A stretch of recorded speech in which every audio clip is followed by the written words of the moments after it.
It's been 3 weeks since a Malaysia Airlines plane disappeared and there's renewed hope in solving the mystery. 11 new objects have been spotted by air and ships are now racing to locate and recover the debris. Simon Boda has the latest. It's almost tangible, a renewed enthusiasm, a sense that they're getting close. As the search planes touched down at RAAF Pierce overnight, news of various hopeful spottings emerged. I'm really pleased with what we've come across today. 11 objects in total is what we've come across. A varying range of shapes, sizes, objects that were sitting on the surface of the ocean, some just below.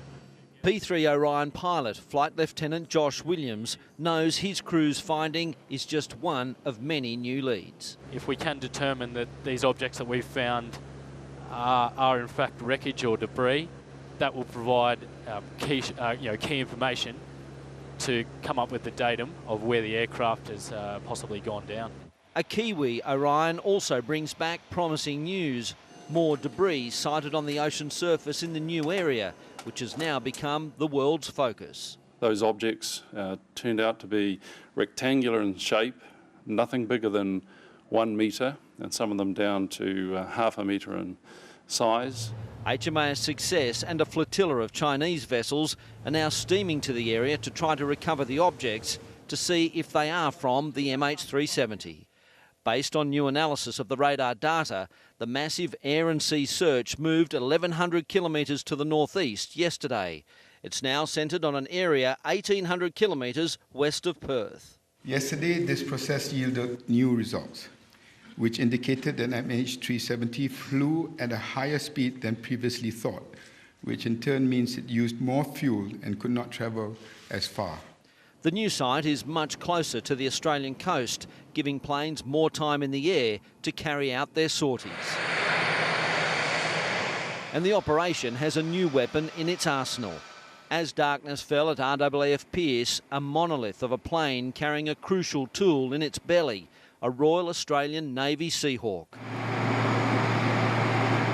With a range of more than 1,200 kilometres, the Seahawk will be tasked to skim the ocean surface in search of debris. The chopper can fly for up to 3 hours at low level and use ships' helipads to refuel. And as the search intensifies, so does the multinational effort.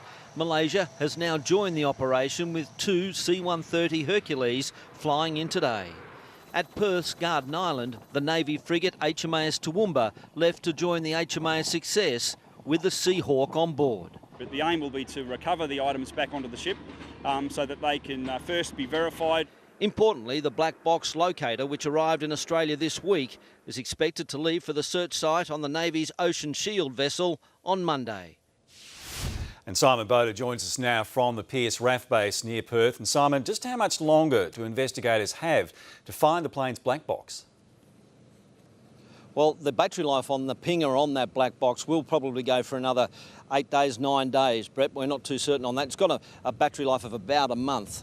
So if you do the maths, that's how long it's got. Once it stops, obviously it's going to make the job of finding the plane's resting place all that much harder. Now, we're expecting an update from AMSA a little bit later on today about how the operations have gone today, but obviously all those objects are very, very significant. I believe there's been more objects spotted today. They've got to get those objects onto a ship, and then they've got to analyse them and examine them to determine if they did in fact come from the MH370 or not. That will be the first clue as they try to find the wreckage of this plane, Brett. Simon Boda at Pierce Base, thank you.